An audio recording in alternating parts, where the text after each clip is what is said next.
Hi friends, ಇವತ್ತು ಮಧ್ಯಾಹ್ನ ತನಕ ನನ್ನ ದಿನಚರಿ ಯಾವ ರೀತಿ ಇದೆ ಅಂತ ನಾನು ತೋರಿಸ್ಕೊಡ್ತಾ ಇದ್ದೀನಿ. ನೋಡಿ, ತರಕಾರಿ ಬಂದು ನಿಂತಿದೆ. ನನಗೆ ಹಸಿಮೆಣ್ಸಿನ್ಕಾಯಿ ಬೇಕಾಗಿತ್ತು. ಹಸಿಮೆಣ್ಸಿನ್ಕಾಯಿ ಒಂದು 1/4 kg ತೆಗೆದುಕೊಳ್ಳೋಣ ಅಂತ ಅಂದ್ಬಿಟ್ಟು ಡೌನ್ ಬಂದೆ. ನಾನು 1/4 kg ತಗೋಬೇಕು. ಅದು ಹಸಿಮೆಣ್ಸಿನ್ಕಾಯಿ ಅಂತಂದರೆ ನಾವು ಚಟ್ನಿ, ಕೆಲವೊಂದು ಸಾಂಬಾರುಗಳಿಗೆ, ಇಲ್ಲಾಂದರೆ ರೈಸ್ ಬಾತ್ಗಳಿಗೆ ಉಪಯೋಗಿಸ್ತೀವಿ ಫ್ರೆಂಡ್ಸ್. ತುಂಬ ಚೆನ್ನಾಗಿದೆ. ನೋಡಿ, ಹಸಿಮೆಣ್ಸಿನ್ಕಾಯಿ ಅಂದರೆ ಫ್ರೆಶ್ ಆಗಿರೋ ತರಕಾರಿ ತಗೊಂಬರ್ತಾರೆ. ನಿನ್ನೆ ತಾನೇ ನಾನು ತರಕಾರಿ ತೆಗೆದುಕೊಂಡಿದ್ದೆ. ನೋಡಿ, ಹಸಿಮೆಣ್ಸಿನ್ಕಾಯನ್ನೇ ಫ್ರಿಡ್ಜಲ್ಲಿ ಒಂದು ಪೇಪರ್ ಇಟ್ಟು ಆ ಪೇಪರ್ ಮೇಲೆ ಆ ರೀತಿ ನಾವು ಜೋಡಿಸ್ಬಿಟ್ರೆ ಹೇಗಿರೋ ಹಸಿಮೆಣ್ಸಿನ್ಕಾಯಿ ಹಾಗೆ ಇರುತ್ತೆ ಫ್ರೆಂಡ್ಸ್. 1 ತಿಂಗಳಾದರೂ ಹಾಗೆ ಇರುತ್ತೆ. ನಾನು ಕಾಯಿ ಕೂಡ ಅಷ್ಟೇ ಹೊಡೆದು ಒಳಗಡೆ ಇಟ್ಟಿರ್ತೀನಿ, ಹಾಗೆ ಇರುತ್ತೆ. ನಾನು ಮತ್ತು ಇವತ್ತು ಈರುಳ್ಳಿ ದೋಸೆ ಮಾಡೋದನ್ನು ನಾನು ಅಂದ್ಕೊಂಡಿದ್ದೀನಿ. ಈರುಳ್ಳಿ ದೋಸೆ ಮಾಡಬೇಕು ಅಂತ. ಬೆಳಗ್ಗೆ ಎದ್ದು ಕೈಕಾಲು ಮುಖ ತೊಳೆದು ಪಾತ್ರೆಗಳೆಲ್ಲ ತೊಳೆದು ಬಾರ್ಲು ಹಾಕಿರ್ತೀನಿ. ಈ ಪಾತ್ರೆಗಳೆಲ್ಲ ತೆಗೆದುಕೊಂಡೋಗಿ ಒಳಗಡೆ ಜೋಡಿಸ್ಬಿಡ್ಬೇಕು. ಯಾಕಂತಂದರೆ ಮನೆ ಒರೆಸುವಾಗ ಎಲ್ಲ ಅಡ್ಡ ಆಗುತ್ತೆ ಅಂತ ಹೇಳಿ ಎಲ್ಲ ಕ್ಲೀನಾಗಿ ಜೋಡಿಸ್ಬಿಡ್ತೀನಿ ಒಳಗಡೆ ಪಾತ್ರೆಗಳ ಸಾಮಾನುಗಳೆಲ್ಲನೂ ಕೂಡ. ಮತ್ತು ಈಗ ಎಲ್ಲ ಒಂದೊಂದಾಗಿ ತೆಗೆದುಕೊಂಡೋಗಿ ಜೋಡಿಸಿ ತುಂಬಾ ಕೆಲಸ ಇರುತ್ತೆ ಫ್ರೆಂಡ್ಸ್. ಮಧ್ಯಾಹ್ನ 3:30 ತನಕ 1 ಸೆಕೆಂಡ್ ಬಿಡುವಿರಲ್ಲ, ಆ ರೀತಿ ಕೆಲಸ ಇರುತ್ತೆ. ಅಂದರೆ ನಾನು ಬೆಳಗ್ಗೆ ಬೇಗ ಎದ್ದೇಳಲ್ಲ. 6:30 ಆಗಿಬಿಡತ್ತೆ, 6:30 6:45 ಆಗಿಬಿಡತ್ತೆ ಎದ್ದೇಳೋದು. ಈಗ ಈರುಳ್ಳಿ ದೋಸೆನ ರಾತ್ರಿ ನೆನೆಸಿದ್ದೆ ಫ್ರೆಂಡ್ಸ್. ದೋಸೆಗೆ ತುಂಬ ಚೆನ್ನಾಗಿ ಬೆಳಗ್ಗೆನೇ ನೆನೆಸಿ ಸಾಯಂಕಾಲನೂ ರುಬ್ಬಿಟ್ಟಿದ್ದೀನಿ. ಈ ಥಂಡಿಗೇನು ಉಬ್ಬಿಲ್ಲ ದೋಸೆ ಹಿಟ್ಟು ಸರಿಯಾಗಿ. ಮತ್ತು ನಮ್ಮ ಬೆಕ್ಕಿಗೆ ಬೇರೆ ಹಾಲನ್ನು ಕಾಯಿಸ್ತಾ ಇದ್ದೀನಿ. ಅದಕ್ಕೆ ಮೊಸರು 1/4 ಲೀಟ್ರ್ ತರಿಸಿಟ್ಟಿರ್ತೀನಿ. ಮೊಸರು 1/4 ಲೀಟ್ರು ಮತ್ತು 1/4 ಲೀಟ್ರಿಗಿಂತ ಇನ್ನೂ ಜಾಸ್ತಿ, ಅರ್ಧ ಲೀಟ್ರಲ್ಲಿ ಅರ್ಧ ಹಾಕ್ತೀನಿ ಕಾಯಿಸೋಕ್ಕೆ. ಮತ್ತು ಇನ್ನೊಂದು 1/4 ಲೀಟ್ರ್ ಖಾಲಿ ಆಗಿದೆ ಮೊಸರು. ಇನ್ನೊಂದು 1/4 ಲೀಟ್ರ್ ತರಿಸ್ಕೋಬೇಕು. ನಾಯಿಗೂ 1/4 ಲೀಟ್ರ್ ಬೇಕಾಗುತ್ತೆ. ಈಗ ದೋಸೆ ನಾವು ಒಬ್ಬೊಬ್ಬರಿಗೆ ಹಾಕ್ಕೊಟ್ಬಿಡ್ತೀನಿ ತಟ್ಟೆಗೆ, ತಿಂದ್ಕೊಳ್ತಾ ಇರಲಿ. ನಂತರ ನೋಡಿ ಫ್ರೆಂಡ್ಸ್, ಹೇಗಿರುತ್ತೆ ಅಂತಂದರೆ ಅಡುಗೆ ಆಗೋಷ್ಟರಲ್ಲಿ ಫುಲ್ ಗಲೀಜಾಗ್ಬಿಟ್ಟಿರುತ್ತೆ. 3 ಸಲ ಅಡುಗೆ ಮಾಡಬೇಕು ನಮ್ಮ ಮನೆಯಲ್ಲಿ, ಬೆಳಗ್ಗೆ ಮಧ್ಯಾಹ್ನ ಸಾಯಂಕಾಲ. ಬೆಳಗ್ಗೆ ತಿಂಡಿ, ಮಧ್ಯಾಹ್ನ ಅನ್ನ ಸಾಂಬಾರು, ಮತ್ತು ರಾತ್ರಿಗೆ ಮುದ್ದೆ. ಸಾಂಬಾರು ಏನಾದರೂ ಖಾಲಿ ಆಗಿದ್ದರೆ ಚಟ್ನಿ ಏನಾದರೂ ಮಾಡಿ ಮುದ್ದೆ ಮಾಡ್ತೀನಿ. ಸ್ವಲ್ಪ ಸಾಂಬಾರಿದ್ದರೆ ಎಷ್ಟೇ ಒರೆಸಿದ್ರೂ ಕ್ಲೀನ್ ಆಗೋದೇ ಇಲ್ಲ, ಅಷ್ಟು ಕ್ಲೀನ್ ಮಾಡ್ತಾ ಇರ್ತೀನಿ. ಅಲ್ಲಿಗೂ ಧೂಳಾಗುತ್ತೆ ಅಡುಗೆ ಮನೆ. ನೋಡಿ, ವಾಟರ್ ಫಿಲ್ಟ್ರ್ ಸಮೇತ ನಾನು ಕ್ಲೀನ್ ಮಾಡ್ತಾ ಇರ್ತೀನಿ. ಅಲ್ಲಿಗೂ ಆ ರೀತಿ ಧೂಳಾಗ್ತಾ ಇರುತ್ತೆ. ಆ ಕಡೆ ರೋಡು, ಮುಂದ್ಗಡೆನೂ ರೋಡು, ಎರಡೂ ಕಡೆನೂ ರೋಡ್ ಇದೆ. ಅದರಿಂದಾಗಿ ಧೂಳು ಬರ್ತಾ ಇರುತ್ತೆ ಮನೆಗೆ. ಅದು ನಮ್ಮ ಮನೆಯಲ್ಲಿ ಬಾಗಿಲುಗಳು ಎರಡೂ ಕಡೆನೂ ತೆಗೆದುಬಿಟ್ಟಿರ್ತಾರೆ. ಯಾಕಂತಂದರೆ ಗಾಳಿ ಬರಬೇಕು, ಫ್ರೆಶ್ ಗಾಳಿ ಬರಬೇಕು ಅಂತ ಹೇಳ್ತಾ ಇರ್ತಾರೆ ನಮ್ಮ ಮನೆಯಲ್ಲಿ.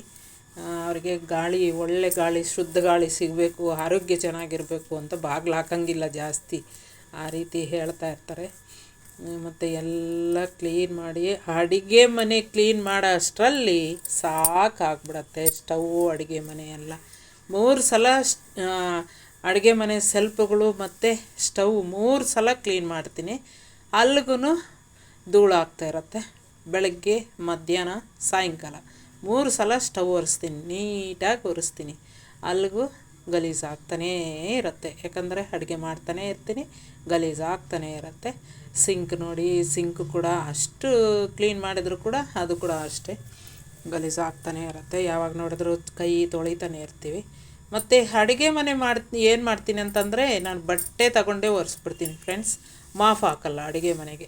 ಯಾಕಂತಂದರೆ ಒಂದು ರೀತಿ ಆಯಿಲು ಆಗಿರುತ್ತೆ, ಅದರಿಂದಾಗಿ ನೀಟಾಗಿ ಒರೆಸ್ಬಿಡ್ತೀನಿ. ಮತ್ತು ದೇವ್ರ ಸಾಮಾನೆಲ್ಲ ತೊಳೆದಾಗಿದೆ. ಇವತ್ತು ಶುಕ್ರವಾರ ಬೇರೆ, ದೇವ್ರ ಸಾಮಾನೆಲ್ಲ ತೊಳೆದಿಟ್ಟಿದ್ದೀನಿ. ಈಗ ದೇವರ ಬಾಗಿಲಿಗೆ ಅರಿಶಿನ ಕುಂಕುಮ ಇಡಬೇಕು, ನೀಟಾಗಿ ಒರೆಸಿ.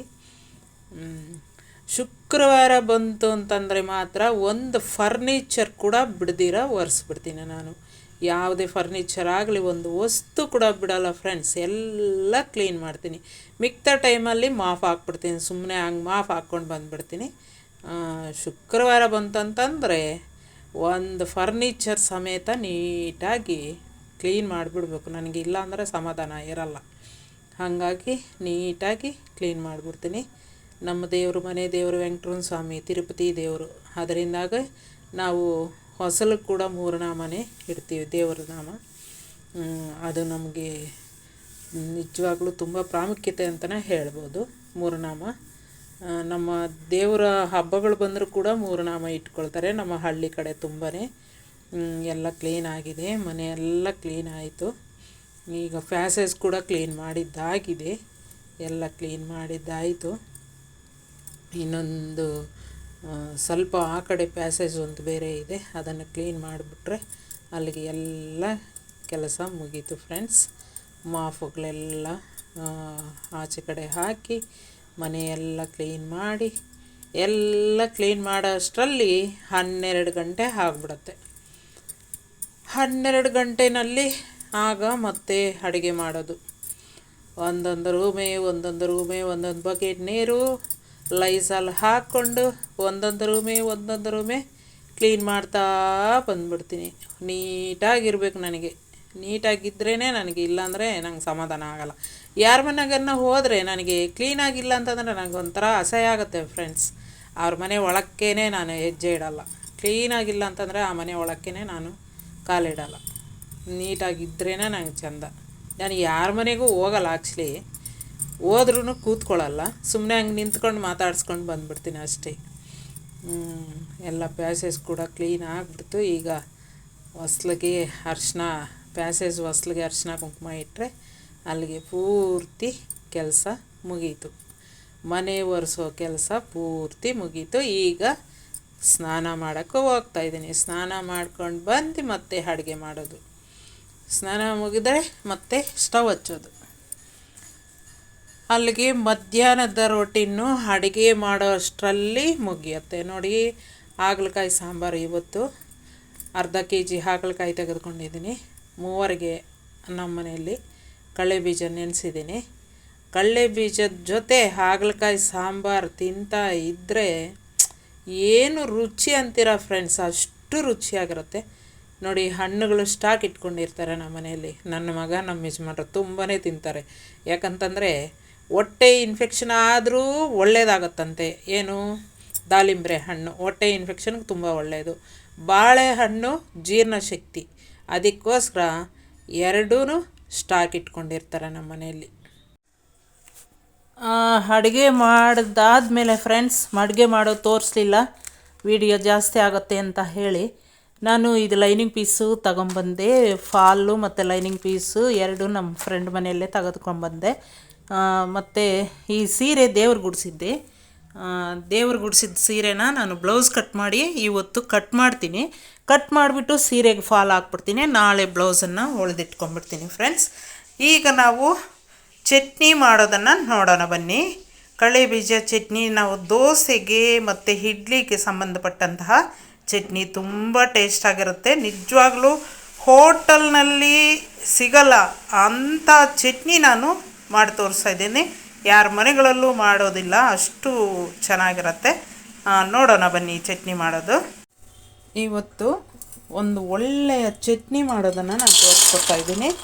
ದೋಸೆಗೆ ಇಡ್ಲಿಗೆ ಬಹಳ ಚೆನ್ನಾಗಿರುವಂತಹ ಚಟ್ನಿ ಫ್ರೆಂಡ್ಸ್. ಮೊದಲು ನಾವು ಕಡಲೆ ಬೀಜನ ಫ್ರೈ ಮಾಡ್ಕೊಳ್ಳೋಣ.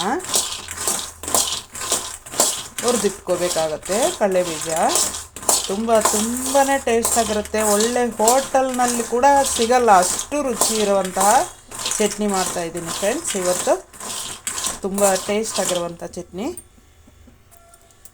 ಕಡಲೆ ಬೀಜ ಕೂಡ ನೀಟಾಗಿ ಫ್ರೈ ಮಾಡ್ಕೋಬೇಕು.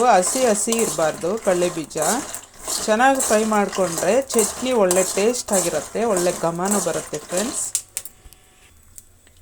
ನೋಡಿ, ಹುರಿದಾಗ ಕಡಲೆ ಬೀಜ ಆ ರೀತಿ ಸಿಡ ಅಂತ ಸೌಂಡ್ ಬರುತ್ತೆ.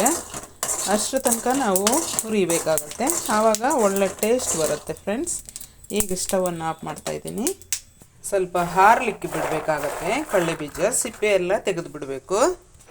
ಈಗ ನೋಡಿ, ಕಡಲೆ ಬೀಜ ದಬ್ಬೆ ಮಾಡಿ ಇಟ್ಕೊಂಡ್ಬಂದಿದ್ದೀನಿ. ಎಲ್ಲ ಸಿಪ್ಪೆ ತೆಗೆದು ಬಿಟ್ಟಿದ್ದೀನಿ. ಈಗ ಅದರ ಜೊತೆಗೆ ನಾವೇನು ಮಾಡಬೇಕಂದ್ರೆ, ಮೊದಲು ಚಟ್ನಿ ಮಾಡೋಕ್ಕೆ ಕಾಯಿ ಚೂರನ್ನು ತೆಗೆದುಕೋಬೇಕಾಗತ್ತೆ.